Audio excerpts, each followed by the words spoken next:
Welcome to the Performance Matters Podcast with your hosts, Matrix Ferreira and Miles Methner, brought to you by Iron Performance Center. All right, everyone, we are back with the Performance Matters Podcast. Matrix and, of course, Coach Miles across from me.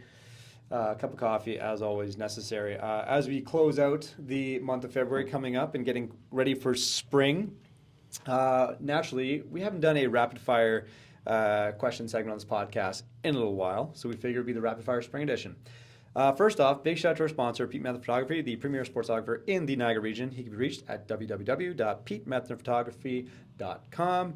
As always, support local. So, again, the precedent being Spring Edition. We're getting close to the month of March. It's been a bitter winter, but, you know, with the months of spring coming up, hope, right? It brings hope. So, in preparation for that, we're doing a rapid fire question edition. And again, if any of you guys ever have rapid fire questions that you want answered on the show, please just comment. You can email, DM, whatever you want. And of course, we will put your questions on the next episode. Okay, so we'll kick things off. Overrated or underrated stretching before a lift? Underrated. I'm going to say dynamic stretching. Okay, a little caveat. And I would say because the older I get, I'm not old, okay, but the older I get, you know, a lot of the guys I probably like looked up to before who are training for their whole life, and they're like, man, I'm 30s, 40s, like things are starting to hurt like crazy, and I used to just, yeah, whatever, like I'm not going to believe it. And I'm starting to find, honestly, unfortunately, wake up, man, something new hurts every day. So I find if I, like, before I could just jump into a work, I could probably max a squat in 5 minutes before, you know, high school and university without even warming up. Now I find if I don't get some type of warm up, like I am pretty screwed. You know what I mean? So I do find it, unfortunately, hate to admit it, I find it is underrated. Yeah, I'm still stuck in that phase where I just kind of put the hoodie on and just go. But what if I could? Shit fucking hurts, man. Yeah, I think that's going to add up over time. I think it's just, and the ironic part is, like, I do believe in efficient prepreration, efficient warm-up. That's the one thing I will say, like, do as I say, not as I do. If I don't warm up anymore, I'm dragging ass, dude. Shit hurts. It's like, it's kind of heartbreaking, honestly, because it's like 5 or 10 minutes, I'd rather just do another set of what I like doing, but the session will not be good if I don't warm up anymore. It sucks. I think honestly maybe if there's other folks like me that just hate warming up, I find that if you kind of just build it into the A series, like call your A series like whatever you want to call it, like, okay, your main work starts at A1, just use A1, A2, A3, whatever, and just make that something that's A1's essentially rollover V-sit and like a band dislocation. We've done that with like our guys too, and you know they hate to sometimes warm up. It seems like tedious, it seems like whatever, and I get it. Like you try to like make it dynamic, you try to make it engaging, you try to like change things up once in a while where they have some choice and kind of, you know, keep them guessing. But at the end of the day, sometimes it's just, you know, it's tedious, it's a pain in the ass, people don't like doing it. But I find if you kind of build it in the A series and kind of like hide it in plain sight almost, they'll take it seriously because it's written as A1 versus like, here's your prep work segment to get through. But I would agree. I think it's underrated. I just don't like it. Ask me this last year, I would have said overrated, suck it up, get moving. Like, unfortunately, you see, I'm like starting every workout on the assault bike for 5 minutes now. Like, when did I ever do that in my life? But if I don't, I feel like shit. So. All right, what other one we got? Okay, sprints or sled pushes. You can only pick one forever. Sprint. I 100% sprint. I'd say sled pushes would be almost like a substrate of it. You know what I mean? That's almost like a tool that can improve sprinting. But I think if you're capable, I think sprinting is going to be the most bang for the buck in terms of, you know, output-driven metrics as well. But I think just overall health and well-being. If you're able to sprint well and it doesn't, you know, you program it right and you're capable of sprinting, I would pick sprinting over sled pushes if I'd pick one. I would not want to pick one, but if I had to, I think I'd put sprints. What about you? If we disagree the whole time, this is not gonna be fun. So I'm not gonna piss down your leg on every single thing, but I'll say sled pushes simply because it doesn't say here heavy sled pushes, light sled pushes. You could do, when it says sled pushes, I read that and I'm like, well, the beauty is it's very versatile. So I can go, you know, 500-600 pounds and get stronger legs. I can also go like 50 pounds and still get fast. Not as fast as I would with a bodyweight sprint, but that's like a 5-10% V-deck. I can still get very fast. Especially as you get older, sometimes sprinting can hurt. Like kind of like our last argument. So you can still get some faster work with a slightly reduced speed because you've added load. So just for the sake of versatility, I would say sled pushes. But again, sprints, I mean, it could be hill sprints. It could be, that's not really defined either. So. Yeah, it's how deep down the rabbit hole you want to go. For sake of simplicity, okay, I'll sled go sprint, pushes. you go sled pushes. Okay. But I'm saying, like, same thing you saying, I don't want to have to pick. Yeah, I think there's there's value in both. I think one supports the other, supports the other. It just depends on the objective and obviously the limitations of the person, as always. But for the sake of the segment, we'll keep it simple. What do you think the most overused cue in the weight room is? Okay. Especially on squats, you hear it all the time. Like, sit back in your heels. I think that's like the second I got into university and Tyson was like, no, you need like full foot pressure, like big toe, pinky toe, heel. And you actually have to push through your toes as much as you're pushing through your heel. Changed my whole squatting, lunging, anything on any type of like squat variation. I think that's huge. I think the problem with cueing in general, there's too much of a blanket statement. So people, like coaches will throw cues at people before they've even seen a rep. So heels, sit back on your heels is great because people never squatted before. A lot of them are like on their toes, heels are literally off the ground. But the goal of that cue is to get them back to flat foot, to midfoot pressure. So I think, first things first, coaches out there, don't just say every cue you've ever heard at somebody before they've done a rep, okay? That's the whole point of coaching, is watching, observing, and evaluating and giving feedback.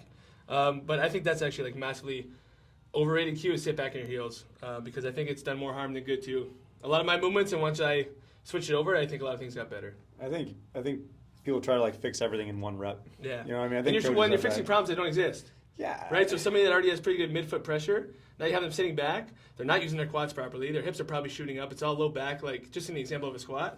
Yeah. On a clean, be same thing. I think you just gotta pick apart one thing at a time if you have to. You can give one or two cues and then fix it as you go. I think.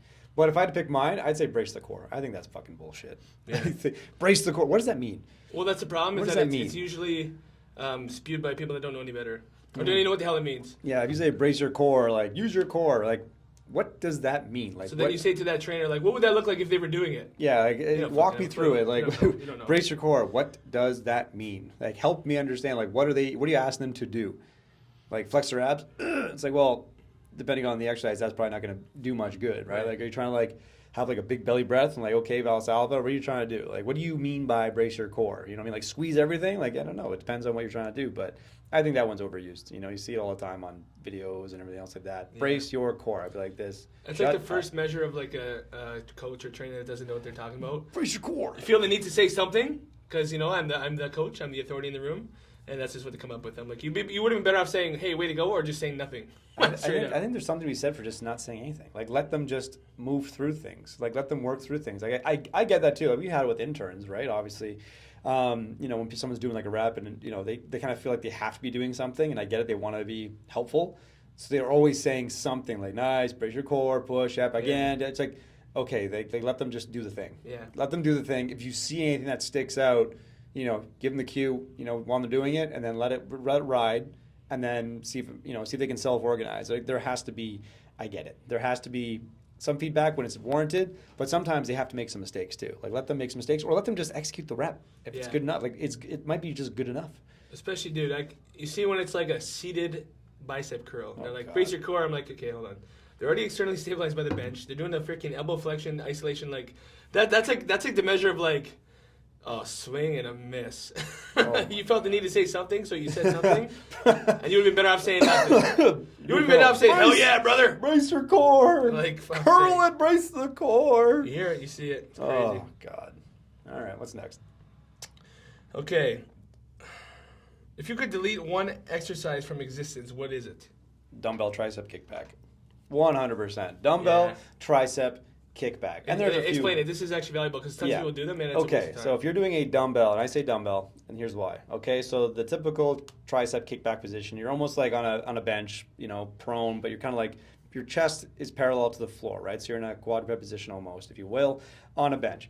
Then you have your arm at a 90-degree angle, and then you're extending your tricep, right? So essentially, you're taking your fist that's facing the floor, and you're pushing it to the far wall behind you. Okay.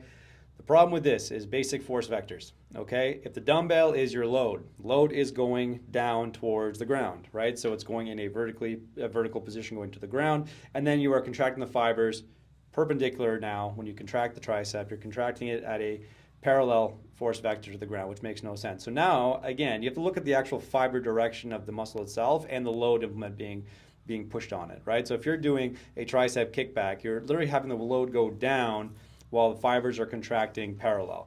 So that itself is contradictory. Now, if you want to fix it, do a cable tricep kickback. Why? Because you're extending the cable and the resistance in the exact same direction as the fibers itself, right? So if my fibers are going parallel to the ground with a contraction, the load is also going parallel to the contraction as well, so it runs in the same direction. That what leads to the stimulus. So tricep kickback, 100%. Take it out back and shoot it. And you know why it stuck around, I think, for so long? Because like if you're a dentist at them, they actually feel great. Sensation stimulation. They feel awesome. You feel like a crazy pump, but it's like it's actually not doing anything. No. The funny thing about the cable kickback too, I don't disagree, but really if you actually look at it, it's just like a laid over tricep press down. Yeah. Because it's just your arm by your side and you're just if you went like it's not different, but it's the exact same thing. But they feel great. Yeah, you know what I mean? Like if that's your thing, great. I would just say do it with the cable. Yeah. And totally. if you insist on doing the dumbbell, well, just kind of make peace with the fact that's probably not stimulating the tissue as much as you like. Yeah. But regardless, I have other ones too, but I think it's just from different perspectives. But what would yours be? My other one that you still see all the time, I can't believe it, is usually it's like plates or light dumbbells, the so-called rotator cuff warm-up for bench press. He says, I'm talking about the warm-up here before, and like, yeah, you guys should probably warm up. I should warm up too. But if you're just going to do these, you might as well skip them. So you see, guys, if you're watching the video, you'll see, but I'll try to explain it. With like the elbow bent at 90 degrees, and they're doing some of, I think Joe DeFranco calls them some of these, right? Some of these. So just rotating out to the side, thinking that I got to warm up my rotator cuff. It's the same argument like you're saying with the forces up and down, right, with gravity. So really, at best, I'm getting a 2-pound, maybe 5-pound bicep isolation stimulus because my elbow's bent. But again, everybody's like, oh, these things feel great. They're not doing anything. No. Okay. I think, again, if you want to go down the weeds, and this is why I think we select certain exercises and choices. Like it depends on the outcome too, but at the end of the day, if you're trying to actually like have better outputs and of course better tissue growth, you have to, again, and your coach should know this, right? Your strength conditioning coach, your trainer, whatever should know this. Know the direction the fibers run, right, of the muscle tissue itself, right? So for example, people want traps.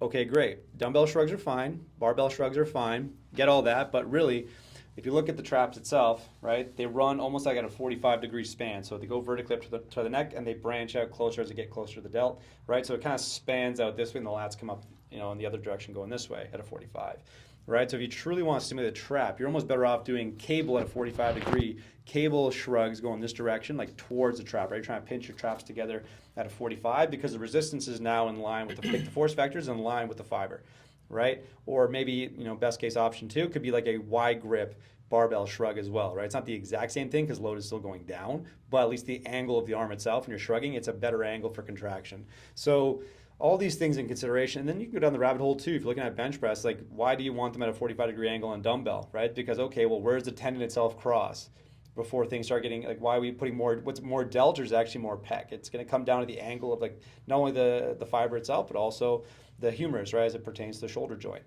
So again, and these are like the splitting hairs type things, right? These are hairs we're supposed to be splitting. These are for the professionals, right? Totally. These are the hairs that we should be able to split. And again, there's going to be a skill component to the movement itself. So I'm not saying people are just going to get it down pat and get it perfect, but there is a nice point where if they develop the skill of whatever it is, pressing, squatting, all that kind of stuff, they have like, efficient skill, then you can start splitting these hairs to like kind of fine tune them a bit to actually target a certain muscle group or muscle tissue to actually stimulate it better. And this goes for athletes too. It's like it's not just output like the sum of the whole type thing, but if you're trying to be more specific, those small things where you're splitting hairs can actually make a bigger difference. At least it's not always about how much weight you're doing now, right? It's not how much weight you're doing. It literally is like, okay, I want to feel this contraction going here. Like the load, again, if you're doing it right and you have like tempos, whatever the rep range is, you can stimulate the tissue better, right? Where it's actually now grooving a better pattern. It's a better pattern for the nervous system. All these things will eventually line up, so you're actually like using the tissue the right way, and you're actually stimulating the tissue to grow in the right way. I say quote unquote right way, but optimal for the body archetype, right? But that's just the rabbit hole we could go down. So coaches should know that, hopefully. If not, study your anatomy. Okay, let's see another one. What's the most underrated quality in elite athletes? Self-awareness. That's a good one. Yeah, that's a good one. Self-awareness, like being able to objectively and reasonably and fairly critique themselves on their own performance, on the way that they maybe showed up for their teammates, interact with their teammates, contribute to the team. I think that's like the most underrated. Like the best athletes I've ever been around, training, playing with, playing against. I think not only did they have the talent that every elite athlete has, and the work ethic and the physical ability and the tactical knowledge, but also good self-awareness, I think. Yeah, no, that's a good one. I like that answer. Self-awareness. I would, okay. Brian's kind of false in the umbrella. I'd just be like, I think just the consistency and the attitude. You know, if I had to pick one, it would be the attitude. Because again, your attitude's going to dictate the effort, right? Whatever your vision is, your North Star, like your attitude towards your process, knowing that the outcome you're looking for is a chance. You might not even guarantee it, but you still put effort and work towards it. You're just minimizing your window of failure. So I was going to say attitude, but self-awareness kind of is in the same boat. So you know what? Yeah, totally. We'll take it. All right, what do you got for me? Okay, if you only had 3 lifts for 6 weeks, what are they? 3 lifts for 6 weeks. So I don't know if it means exercises or if it means... Okay, let's go with, you know what, we will keep, let's take plyometric sprinting. Yeah, lifts. Yeah, let's go straight Barbells, up. dumbbells, Yeah, let's go straight training. up resisted training, not including plyos, jumps, and all that kind of stuff. So If straight it up. was like lift days, I was going to say a heavy day, a volume day, a dynamic day, but I think it's more like exercises. Okay, let's pick 3. I'll pick 3 exercises I will use. Okay. Okay, well, let's go toe-to-toe. You go one, I go one, you go one, because otherwise we just copy each other. Okay, so then I'll start with the first one. Okay, I'm going to do barbell front squat. That's my first one. What's your first one? Full clean. From the floor, full deep catch, stand it up to the top of the squat. Nice, okay. My second one would be barbell RDL or dumbbell RDL. Okay, my second one is going to be barbell push press. Okay, that's good. And then finally, I'm going to do a walking lunge. That sounds awful, but I would do a walking lunge. You just got no upper body, eh? 0. Fucking nothing. Okay, 0. so my third one would be a chin up. So my thought process being the clean, you almost have a hinge and a squat built in. Mm-hmm. Then we got a press, but it's still on my feet. That push press, you can go heavy, but it's still explosive. Yeah. So that's why I like that. You can mess with the tempos too and stuff, depending. And then I figure you need a pull, so that's why I went the chin up. Yeah, I chose the front squat, because I like, if that's a squat pattern, I do like front squats. I think I get the posture and positioning and the contraction from upper back that I need. RDL, because again, same thing, I get to brace, but the hamstring development is elite. I'm picking RDLs over deadlifts any day. I think RDLs are very underrated, and I think they get put too far down the series. I think they should be like a main focus, RDLs. The third one should have been a muscle up. Oh, I think a pull and a push. Fuck that. And then I'm going to choose walking lunges simply because now you get the balance aspect for the trunk, bracing, and coordination, but you also get a very similar thing where you're actually like building something that's athletic, right? I'm driving forward, I'm moving in space, I get the quad development, I get the posture. I think walking lunges are also underrated. So I'm going to pick those 3. Yes, there's no pressing, no pulling. Yeah, no. And the reason I say it's that, like a hockey player, like a triangle. yeah, that's the reason I'm saying that. Is I think I have a decent upper body, but I think if I had to do something athletic, I'm going trunk down. Give it up for 6 weeks. I give it up for 6 weeks to build something. Okay, it's valid. Yeah, that's what Makes I would. sense. That's what I would rationalize for 6 weeks. It would be a terrible 6 weeks though. Strict muscle up. You get a pull up and then a dip, kind of. Oh. That's like a cheater one, eh? I fucking. It's like, wait, what is it? I ain't no Clean damn gymnast here. I'm fucking not. People there. By the way, if you're doing muscle ups, you probably shouldn't be doing muscle. There's a very select few I agree to go do muscle ups, and there's probably not you. Okay, let's see here. Really good one here. Yeah, team culture or individual discipline. What wins championships? See, that's a loaded one. Well- I'm gonna say okay. Assuming it's team sports. Oh yeah, of course. I'm assuming it's team sport. I honestly am going to say individual discipline. And Yeah, here's because it why. leads to the other one. That's exactly what I was going to Totally, say. Is sure, I think yeah. if you're disciplined as an individual, you empower others to do the same. There's no way 15 really disciplined guys or girls are get together and it all just falls apart. Yeah, yeah. I think that's the horse before the cart, right? Like you gotta be individually disciplined so you can be a better teammate. I think by being so disciplined as an individual, you empower your teammates to follow suit. And if everyone follows suit in that, then you have a better team culture regardless. I think that is the trigger that's going to lead to team culture. I'm using the word trigger now because of so many workflows are doing. Yeah, freaking totally. I know the language now.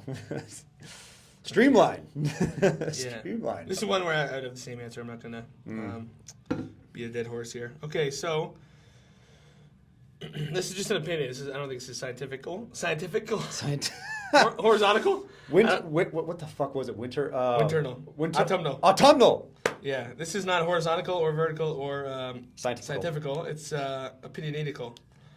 So, morning workouts or after work sessions? Oh, morning for sure. Morning for sure. I just feel, again, being in sport, we've done later day lifts, like after practice, nighttime stuff. I just find I'd rather get my lift done in the morning. I think personally it sets the tone for my day. And I couldn't go for practice and everything too. I'd rather practice in the morning when I was competing. That's just a personal thing. Everyone's different, but I think for me, I'm more productive if I get it done in the morning because now I have the rest of the day to focus on the things that that matter, at least for the career we do. But I think most people probably want to, but I'm also used to getting up early. Like I'm so used to getting up early now that I find that if I just kind of kickstart my day with that, I just feel so much better doing everything else. And I honestly, for me, I notice a change when I don't work out, for the day or something like that. I feel sluggish. I feel less productive. But that's just my thing. I know everyone's different. Some people prefer afternoons, evenings. But for me, I think mornings. Yeah, I mean, it's kind of like, it's funny with the question because usually I'm like midday. But I like getting up early. I like being up early. I don't like training early simply because, like, I've had periods in my life, like when we were at school, we always had team like 6 a.m. lifts. Maybe it's a little more extreme. Yeah. Versus like in the summer, I would always train like right after work around 4, and I always got so much stronger in the summer. Now, of course, I didn't have school or football. I just had a cushy summer, easy job. But just only based on like my N=1 experiment, I always got stronger doing like kind of evening lifts. Yeah. So I would say that. But like to be honest, I really personally I like the 1 p.m. I find like that's kind of like a best of both worlds. I've had like a good amount of water. That's the problem. Like if I'm waking up dehydrated, I'm not gonna have a good lift. If I haven't eaten anything, I'm not gonna have a good lift. Yeah. If I eat right when I wake up and I try to lift, I can't really digest. So, more of the story, I'm just a massive baby. But I think that if you're gonna, there's a caveat to it. Like I'm not saying like I personally would not lift at 6 a.m. oh, dude, it was fucking so hot. I think I would honestly. For me, I would not lift any earlier than 8. Yeah. I gotta get walking around too. My spine's like stiff. I haven't drank nothing. Because again, if I get up at like 5:30, you get up, you kind of like get up with the light a little bit, you get a little food in you, get some water in you, and then like at least you're alert, and then you can go hammer at 8 o'clock. I would say no earlier than 7 for sure. Yeah. But I think 8 o'clock's a fair go around. I would even, argue that for varsity athletics. I know some guys, based on logistics, you can't control it. That's happened to us. Yeah. You know what I mean? Like 6 a.m., 6:30 in the morning, you're kind of doing your thing. And that's just strictly logistics, which you kind of got to suck it up at that point. But like at that point, you're wondering like, hey, we have to do this really hard output type thing. If that's the day, it's like, is this really the time we're going to get it done? They just kind of got out of bed. They probably stayed up late studying, and that was always the issue too. You know what I mean? Right? So there's a lot to balance. Okay, let's see this one. Ooh, fat loss, cardio first or strength first? Welcome to Iron Performance Center, Niagara's home for real personal and performance training. We're a community obsessed with building durable, explosive, game-ready humans. No gimmicks, no shortcuts, just training that works. From athletes chasing scholarships, to pros chasing championships, to regular people who just want to feel strong, move well, and stay built for real life. If you're willing to work, you're our people. Our system is simple: smart programming, elite coaching, and a culture that pushes you to levels you didn't know you had. With modern technology and principles-based programming, we track your progress, teach you movement skills, and give you every tool you need to perform when it matters most in whatever arena you call home. Iron Performance Center, because performance matters.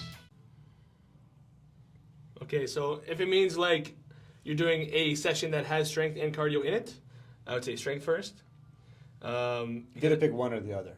Cardio. Well, I'm trying to understand the question. So like if it's just saying like you're going on a fat loss journey and like you have to do like cardio for a couple months before you start strength or vice versa, I think, you know what? I don't think it actually matters. As I say it out loud, it's gonna be strength first regardless. If it's in the same workout, I find my strength stuff won't really take away from the cardio stuff, but the cardio stuff will take away from the strength stuff. Personally, if I was gonna just like basically like, okay, time's not an object, whatever. Say I had like an hour strength session to do and like a half hour cardio to do. I found if I do like a half hour cardio first, I think it would take away from the strength. But the other way, I find I could do both pretty effectively. Yeah, but you still got to get the cardio in there. Like I think people actually do avoid it too much. Yeah, I think if you had to pick one or the other, I'm going strength. Like if you had to pick one forever for fat loss, I'm honestly picking strength. And here's why. Because you can get cardiovascular improvements from strength training. You can't necessarily get tissue adaptations necessarily from cardio.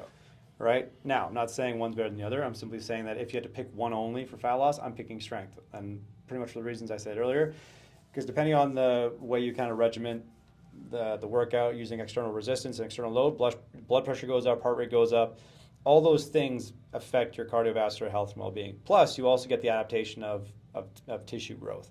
So tissue growth, like bone density, weight bearing. Yeah, there's all these things that stem from it, including cardiovascular gains. Like if you have guys that are in the gym, 5, 6, 7 days a week doing strength work, again, depending on the prescription that they're doing, they probably have decent cardiovascular fitness from doing that. Not saying that's always the case. I'm not saying like you're a powerlifter, you just do 1 rep and you go home, or 5 sets of 1, go home. I would say you kind of have to have some volume in there, and at a certain rest and tempo, that's going to elicit a response. But depending on the prescription, I'm going to pick strength over cardio 100% if you're looking for fat loss. Not saying both aren't good, but if you had to pick one or the other, get in the gym and pick something up and do it again for time. The other problem is cardio is incredible for you, but fat loss should not be the main desired outcome. That's the problem. Like when people use it as a fat loss outcome, like you can get on the rower or the treadmill or whatever for like 30 to 60 minutes. Yeah. And like you're not, it's not like you're burning 3,000 calories. Like people get on there and they burn the calories, they do the math, okay, I just did this, now I can eat this. Like that is not the point, guys. Like the point is to have better heart health, better, more efficient lungs, right? Like being able to deliver the nutrients throughout the body better. It's not about, I'm like putting money back in the bank, so to speak, like because I burned this many calories. So like that's kind of like a nice little side benefit, sure. Like any added activity could help you lose fat, sure. But that should not really be the goal of it anyway. No, I think it should be a nutritional deficit first, and smart, intelligently. But I think it kind of brings back to, we kind of talked a little bit about that during the high school field trip, right? yeah, If you're talking about like fat loss, you have to be in a caloric deficit. Yeah. Okay. So it's like, well, and again, there's these fat burning zones, everything else like that. It's like, yes, but the whole point is total caloric expenditure. Yeah. Right. So it's like if you have a higher heart rate and you have higher intensity stuff you're doing, right? It doesn't matter if it's cardio, strength, whatever. Yes, you might not be in a fat burning zone, right? That pretty much, the fat burning zone means you're burning a higher percentage of calories from fat versus carbohydrate or protein, right? If you go to a higher intensity thing, you're probably burning more carbohydrate protein than fat, right? But that doesn't account for the fact that, yes, if, in a high intensity thing, 60% are carbs, let's for easy math, 60% carbs, 40% fat, right? And then let's say you're in a fat burning zone, it's 6% fat, 40% carbs. Okay, sure, but then you're probably burning a total of like, I don't know, let's pick 200 calories at the lower intensity thing. 60% of that's fat. But then if you burn 1,000 calories, you know what I mean? You burn 1,000 calories, the high intensity thing. Yes, 40% is only fat, but that total outcome is higher than the lower intensity thing. The point being is that even if that's the case, BMR, basal metabolic rate, is going to be the prime engine that leads to your caloric expenditure. Just the thing, and for those that don't know, it's literally just the thing that keeps you alive and existing, right? You're thinking about something, you're breathing, you're processing air, your heart's beating, your brain's digesting functioning, digesting your food, your kidneys are filtering your shit. That's literally just, the energy it takes to function. And that's like usually 60 to 70% of your calories is going to be from your basal metabolic rate. Energy expenditure from like exercise is like a fraction or a hair. Right, so that's the point I'm trying to make. Exactly. It's a fraction of what you're totally doing, but by exercising, it's not the caloric expenditure that you're chasing. It's that you're building a more intense machine that requires more calories to function.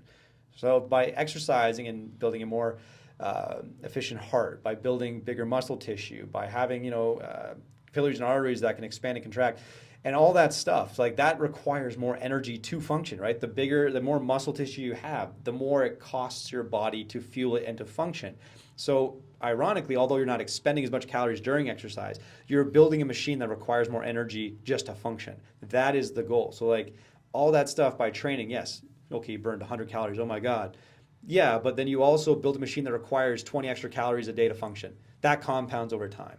Right? That's the point. You're building, it's not the outcome of the exercise itself or the workout itself. It's the internal effect it has on your machine that just burns calories to function. If you're looking at fat loss, that's the goal. Build a machine that's more efficient, that requires more energy to just run and breathe, filter oxygen, function as a human being. That's the goal. Is soreness a good measure of progress? No. Yeah, it's Short answer, no. Yeah. We've talked about this before. It depends on the goal. So if you're doing, if you're like primarily doing, say, speed and power work, okay, where the outputs are crazy high, but the, say, set durations or times under tension or likely like muscle damage amount are not very high, of course, go do a sprint session, yeah, your hamstrings might be sore the next day, don't get me wrong, but if I'm just doing like a lot of these jumps and stuff and a lot of these throws, like I shouldn't really be like sore. That's really not the point. If I'm like a straight up bodybuilder, just want hypertrophy, again, soreness is not a good indication of progress, but you should be sore. You shouldn't, this is double negative, you shouldn't never be sore. You should probably be sore sometimes. I would typically say first week of a new program, especially if you're on an exercise you've never done before, there probably will be a little bit of soreness. It feels great, you know what I mean? You feel accomplished, but you just can't get married to feeling like that's going to equate to actually any more or less progress, right? As you progress through a mesocycle, right, from week to week, because you're getting better at doing these exercises, you're not going to be as sore. It doesn't mean that they're any less effective. Yeah. But I would say a little bit of a caveat. You're trying to put some muscle on. You should be a little bit sore at some point. I did started a new phase yesterday. Some things I haven't done in a while. I am sore. It feels great. I'm not going to be sore next week when I do them again. Yeah. Right?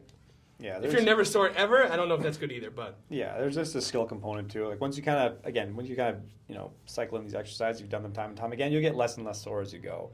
And then again, it doesn't mean it's the prime indicator of progress. It just means your body's trying to adapt to something new, good or bad. It's adapt to something new. But yeah, I don't think it's a good indicator of soreness. That's a good measure of progress. Especially depending what the goal is. Like I guess my point was like certain goals you should almost never be sore. Yeah. Right. So like. Yeah. Some you'd like to mitigate that as much as possible. What's another good one here?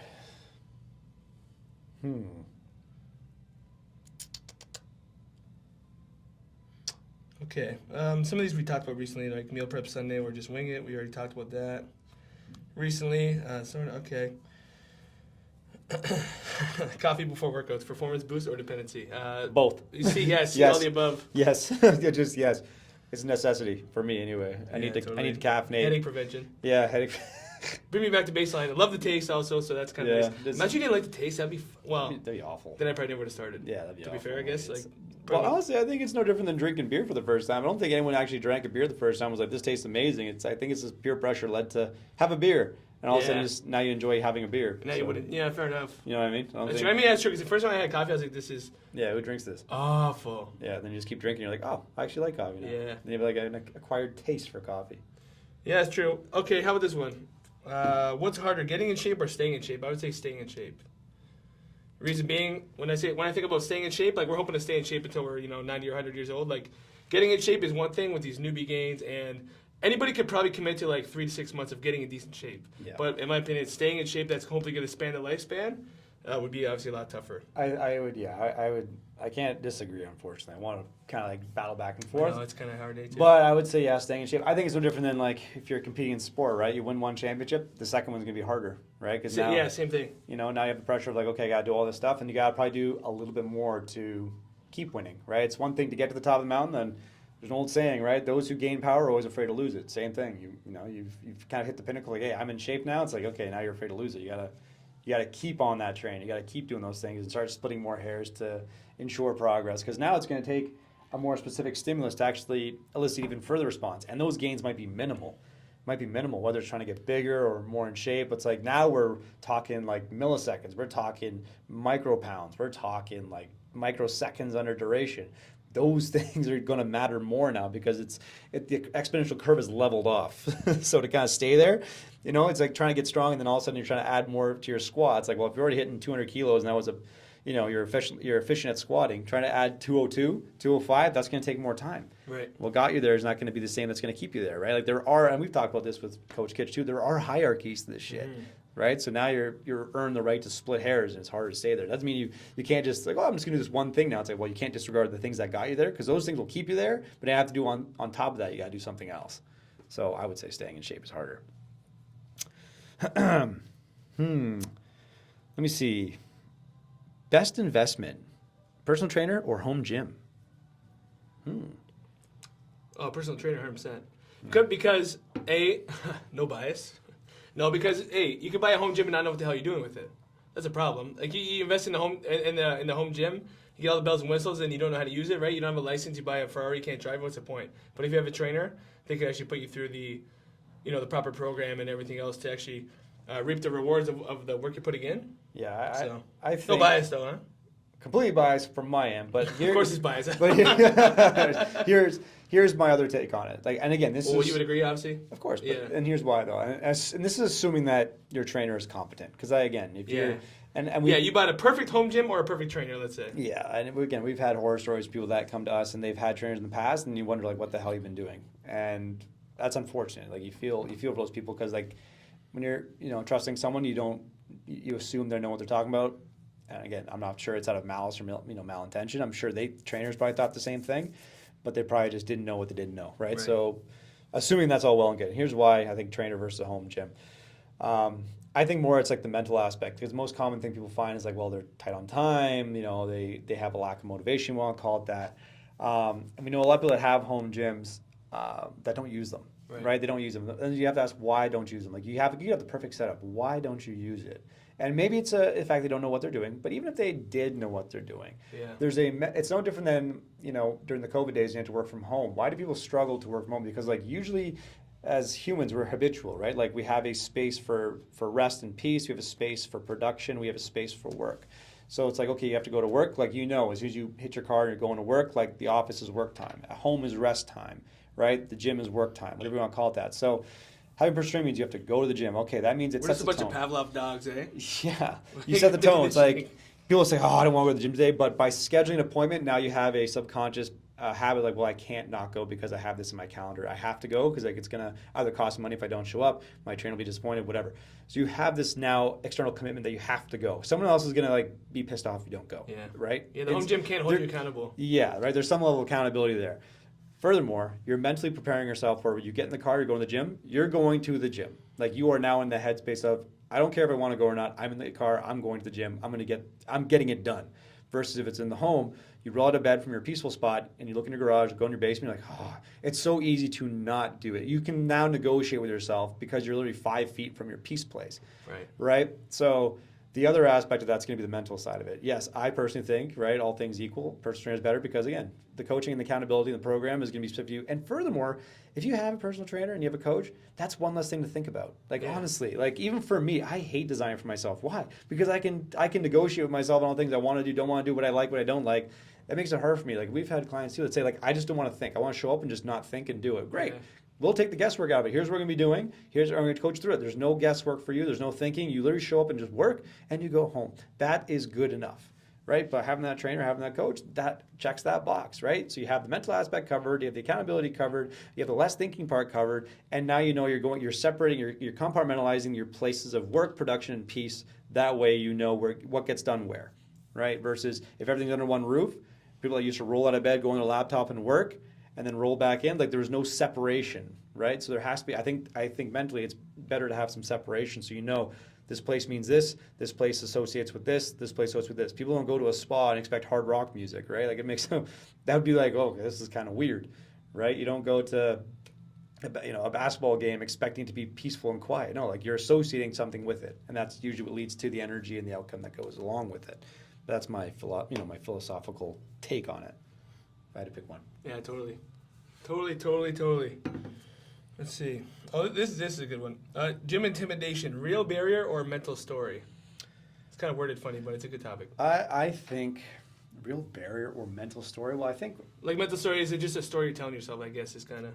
No, I do think it is a real barrier because a barrier would exist. It does exist because it is preventing people from showing up. It could be the thing that is an outcome of the mental story. Right. But I think the barriers do exist.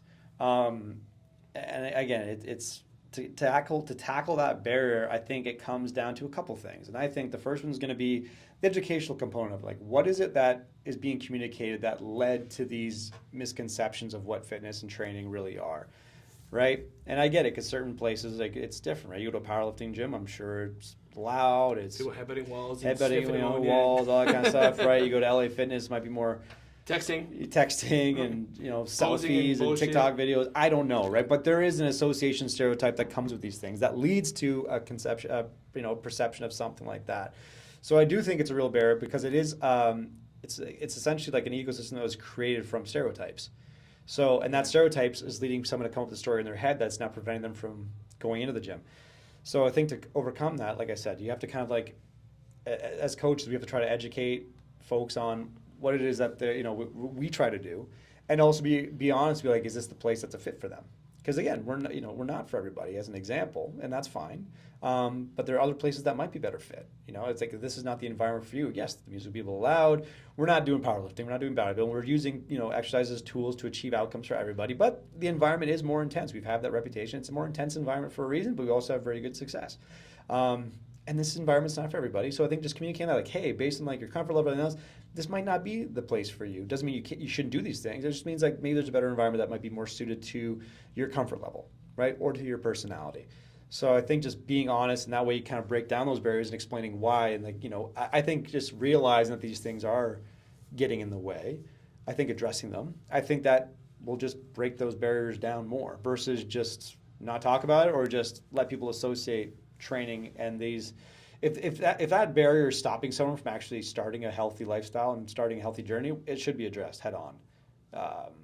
I truly think that's a big issue is misconceptions, because people say things like from the 90s and everything else that I'm surprised in 2026 we're still having these 1990s mentalities of gyms and fitness and everything else like that, which I also would agree in that, physical education in the youth levels are really important to kind of break some of those stigmas. But I do think it's a real barrier, but I don't know what you have to say on that. Yeah, just to piggyback on it real quick, I would say A, it is a massive barrier, and B, I'm extremely proud of our reputation to help people get over that barrier. Literally this morning I was talking to Marissa about it, and she was like, she's crushing it in all aspects. Running, this week she has the rowing ergs coming up, lifting like crazy. Like she always kind of says, like, I want to outrun the lifters and outlift the runners type thing, right? Which is a pretty cool tagline. Yeah. I don't know if she made it up, but it's pretty cool. I'm going to have to ask her. Tagline, yeah. That's really good. But Slap my point, that on a t-shirt. Yeah, my point being, I can't remember what came up this morning. She was like, oh, dude, like when I came here, like, I was scared shitless. Like she was coming to see Ty, obviously, for a pretty long period of time. So she had been exposed to our environment, countless number of times before she ever actually said, hey, I'd like to try it. And now she loves it. She enhances our community. She's a dear, beloved part of it. And that's just one example. You could name 20, 30, 40 people who've had that same feedback. Like, man, I was so intimidated, but then I'm just so happy I took that step, because really this is not exactly what I thought. Andrew Skelton put that on his public testimonial that he put out. He was like, it was a bit intimidating, age, whatever, like the population that I thought you guys just had here until I came in. Boom, now I can't imagine my life without it. Yeah. Right? So A, it is a big barrier, but B, if anybody out there is feeling that way, like, come on by, we'll get you right. Yeah, I think it has to be acknowledged. And that would be the second point to that. It's like address it with the education, the fact that yes, there's a lot of misconceptions, and they are valid. They're real. Yeah, they're real. Don't make people feel stupid. Oh, come on. They're real perceptions. I think the second part is going to be putting onus on the person. Now it's like, well, what's the worst if you try? Like you try one day, try 1 week, and then get a feel for it. You know what I mean? Like go in the room and see if those fears come to fruition, right? Like it's never as bad as you think. And I use Jessica. Thankfully, they never come to fruition. Exactly. Right? And I use my fiance Jessica as a prime example, because she was intimidated from the gym and everything else, and she had personal trainers in Toronto, all these things too. So it's like, we do have a reputation for athletes. We have a reputation for high performance. We have a reputation for, purposeful fitness enthusiasts looking to get better in whatever realm they call, home. So for her, she's like, well, where do I fit in this? It's like, well, that's a great question. Why don't you come and find out? And then sure enough, like now she's here, 3 times a week, because, she enjoys it. She's comfortable. She's making friends. So it's like, it's probably never as bad as you think. Never. You know what I mean? It's never as bad as you think. And absolutely, you're going to get nervous on day one. You're absolutely going to get nervous and have all these feelings. And I think we do a really good job addressing that. Like we normalize. It's like, yeah, no, of course. Dude, I was nervous first time I ever went in a weight room. Yeah. Probably you were too, probably Aiden was too. It's normalize it. Like that's a part of it. It's like, yeah, let's just get through day one. We'll take it slow. Like we're not tracking all these things. You have to PR today. Let's just go through the motions. Let's just get a feel. Let's just get comfortable. What makes you feel comfortable? What music you like to listen to? You know what I mean? Like, are there exercises you enjoy doing? Let's just get comfortable with the room itself. Get comfortable with the people around you. Get comfortable with the whole atmosphere, and then see what you think. And then if you break that barrier down, like great, like everyone else that's come through here is like, oh, it's never as bad as you think, and they actually love it now. It's like, yeah, exactly. You gave it a chance. You tried it out, and again, if it's not for you, at least you have the experience. Like, yeah, it wasn't for me, and here's why, and you can get the feedback. Right. So I think it's a two-parter, right? Like try to break down the barriers through education and breaking down those misconceptions and perceptions of people, and then people take the chance, find out for yourself. Go find out from boots on the ground experience, from your own observations, your own experience. Simple. Simple. Okay, what else we got here? Okay, we'll finish with this one. If fitness had a spring cleaning, what gets thrown out? Okay. This is a loaded question, though. It's good to finish on, I guess. I would say hopefully blanket statements. Blanket statements. Okay. Hopefully blanket statements good. I had a couple of other ideas too, but I would say blanket statements. Blanket statements, and I would say like the misapplication of research into the training world. So what we were talking about before was, all these science-based guys on TikTok now. Everybody thinks they read one paper, they're a researcher all of a sudden, and now it's like, hypertrophy, mechanical tension is like the prime driver above anything else of hypertrophy. So as long as we're taking a set near failure, we're going to grow. So now we get all these guys online that's like, yo, all you ever got to do is like sets of 5 no matter what you're doing, and you're going to grow. Again, theory and practice. So the problem with that is a couple things. First of all, you could hash out pretty quickly who's actually never really trained for a long period of time, because it's like, listen, if all you ever did was 5s and less on everything and went to, because they say proximity to failure, mechanical tension, that's where the hypertrophy is going to come. Yeah, sure. So go ahead and do just sets of 5 on everything and less for a whole year, and then come back and tell me you're not wrecked. Okay, that's the first thing. My second beef with it would be, not all exercises are created equal. Okay, so you can do sets of 4, 5, 6 on a squat, on a bench, probably for a long period of time, feel great. When's the last time you did a max fucking barbell curl? 1 rep. Who does? People do that? I probably did it once or twice in my life, joking around. So now put that in a program and see how long it takes for you to snap your bicep off the bone. Or a calf raise. Do some 1, 2, or 3 rep max calf raises and see if you don't have a little bit of Achilles pain the next day. So, like, my biggest issue, to circle it back, is there's way too many blanket statements in fitness. I think that's my biggest beef. Yeah, I think that's a fair one. I mean, if you're looking for, again, I think it circles back to all the things you talk about, like force vectors, right? And you're right, not all exercises are created equal, because every exercise, depending on its compound or isolation, has different limiting factors. There's different limiting factors, and those limiting factors could be, for example, deadlift. It might be your grip strength. It might be your lower back able to like stabilize and transmit force so the legs and hamstrings can do their work, right? Squatting be lower back. It could be like your front rack position. It could be a whole bunch of things, right? Like it could be like for pull-ups, it could be your ability to stabilize your shoulder, the rotator cuff, so your lats can't do the work. So there's a lot of, all these exercises are not created equal because they have different limiting factors depending on what the exercise is. So that itself will take away. So if you're doing like a max rep bicep curl, yeah, like you're gonna blow your shit up. Yeah. Right? Like you're taking the smallest thing and putting that thing under extreme load that's not ready for, and at what cost? So I would agree. Like I think blanket statement's a good one. I think the other issue with it too, just my last kind of thing is, because the argument they'll make is like they try to come at it from a stance of, if it's only really my last 2 reps that are really contributing to growth. Like if I do a set of 10 back squats, let's say, my first 8 reps are junk volume, they're waste. Okay, but here's the problem though. It's not only your muscles that are involved in the exercise. So what about your joints, right? You do a set of 8. Personally, I still like doing some high rep, like 8, 10 sets of back squats. It sucks, but I do see value in it. A, putting on muscle, but B, because you don't have as much load on the bar now, maybe my knees and my hips and my back are not taking as much of a beating, right? Your joints are involved too, your ligaments, your tendons, everything, not just your muscles. So I think that would be kind of my biggest thing too, is the blanket statements are really kind of what get me. You must do this, you can't do that. It applies to nutrition, it applies to, a lot of different facets. But well, it does. Like again, I think that's what makes us so unique. Again, we'll toot our own horn here, but I think we're really good at building the mold around athletes because everyone has different constraints, right? It goes back to, yes, exercises have different limiting factors. Not all exercises are created equal, right? Front squat versus back squat. Which one's more compressive?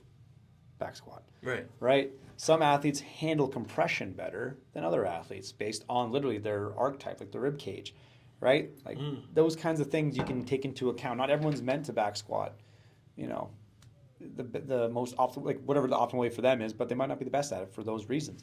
So you have to look at the athlete themselves as their body type and be like, okay, like these are different tools we can pick that might work for you. And then also to cater on your point as well, it's not just a tissue tolerance thing, it's also a neural patterning. How efficient are you at rate coding the fibers that contract? Because that alone can do wonders, right? Like if you're a more efficient nervous system, you can contract muscle tissue at a higher rate. That accounts for your ability to then lift more load to then stimulate the tissue itself. There's something to be said, like if you're getting stuck in that rep range, like time retention, metabolic hormone breakdown, totally understand all that. But it's like that doesn't take away from the fact that you could also use more either heavier strength work, or you could do more rep range, different rep ranges, single leg work, fiber work. If you want to be specific with the force factors, all those kind of things, you can. It's just like that blanket statement is just taken away from all these other things that an holistic approach lead to whatever the outcome is. If it's gaining lean mass, if it's being more forceful, like strength wise, speed, like they all kind of support each other in a way. So I think those blanket statements, they're just. I think what they're trying to do is make themselves feel smart. Yeah. Like it's just clickbait on TikTok and Instagram. Yeah, it's like you can't do. You're shock not, value. Yeah, you're having trouble gaining weight. You're having trouble putting on mass. No problem. Just do this. Yeah. It's like whoa. Just do what? Based on what? Yeah. Based on what? And you might get lucky. You might. I'm not saying, hey, if you haven't trained before and you start doing something, anything's going to work. But like we're talking about people like, okay, like they're let's say they've done this before, they've done, put on some masks, now they're trying to put on more masks. Like, well, then you have to be able to split hairs. And putting a bucket statement out there and just trying to squeeze everyone into that mold is not cutting it. I saw another one recently. Okay, this is a good one. Point being, guys, you see this research come out, you got to look at both sides of everything. So one thing was drop sets are stupid, okay, because I'm not saying you should do drop sets all the time, every single thing you ever do, but just hear me out. Drop sets are stupid because they don't actually cause any extra tissue growth than just straight up, taking a straight set to near failure on an exercise. So don't ever do drop sets. So I said, okay, hold on. So flip it around. So you're on vacation, you're in a hotel gym. You can bench 100-pound dumbbells, they only have up to 60s. You know what I might say? Hey, I'm going to do some drop sets because guess what? The study told me I can get a similar outcome. I don't have the weights available that I would typically need to get as near failure as I need to. You could use tempos, you could use a million things, I understand that. But the point is, look at every argument or every research finding from both sides, right? How or when would I apply this? That drop set one was just one example. But it was like, instead of saying, hey, we're going to throw them out because they're no better, but the thing that they found was that, hey, they were equally effective in that case. So, hey, if they're equally effective, if I get to a situation where I don't have weight available that would, push me close to that proximity to failure, I have another tool in my toolbox. That's just one example. You could have, apply it to a bunch of different things, but I think it's be critical of everything you learn and hear and read. That's my point. Yeah, I'd ask better questions. Yeah, and just don't take the answer at face value.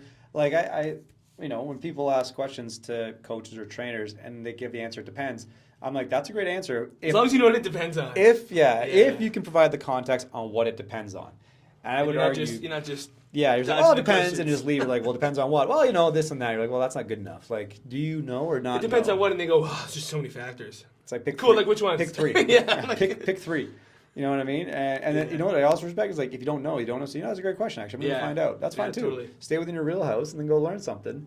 But then I'm always skeptical when someone just has the answer, because we've talked about this before. There's no simple solutions to complex problems, and there's nothing more chaotic than human physiology and life in general. So to just provide a blanket statement is not going to go anywhere. And furthermore, people, at the end of the day, if you literally want to be black and white, just train fucking hard. Yeah. Just train hard. Like, I don't know what these damn fucking white coat nerds are saying. It's like, show me a guy who's jacked and in shape, he's doing something right. Or show me a woman who's jacked and in shape, they're doing something right. So, you know what I mean? Pick who you take advice from. Pick who you take criticism from. Like, I'm not taking advice from someone I wouldn't take criticism from. You know what I mean? Like, or is it the other way around? I wouldn't take criticism from, I wouldn't take advice from. That's the one, I wouldn't take criticism from someone I wouldn't take advice from. People are always punching up. They're not punching down. Yeah, like, it's Jordan Shallow said it too. He's like, I'd rather be strong than right. Yeah. Strong than correct, I'm not going to go up to a bunch of guys who are 260, like, ripped guys and tell them how to game muscle. I'm like, actually, you know how you should be doing that? Yeah, you know what you should be doing back in my day? I was like, no. It's like, you're going to tell the freaking national team, track team, how they should be sprinting, because actually, I went to a weekend course and, your form's not good. You know what I mean? Like, Usain Bolt with the toe drag, but you're, the best sprinter ever. But, we don't really teach toe drag. I don't know, buddy. What are we doing here? It's one of those ones, like, just train really hard. Like, do hard things, do them often, and just see what you're capable of. Yeah. At the end of the day, like, I don't care if it's right or wrong, you're going to get better. You're going to get better. You might not know why, but you're going to get better. I'd rather, Doc Shallow said it best, rather be strong than right. Absolutely. I like how Tim Riley says, too. He's like, I don't want to be right. I'm going to have to get back. Something like, I don't need to be right, but I want to get it right, or something like that.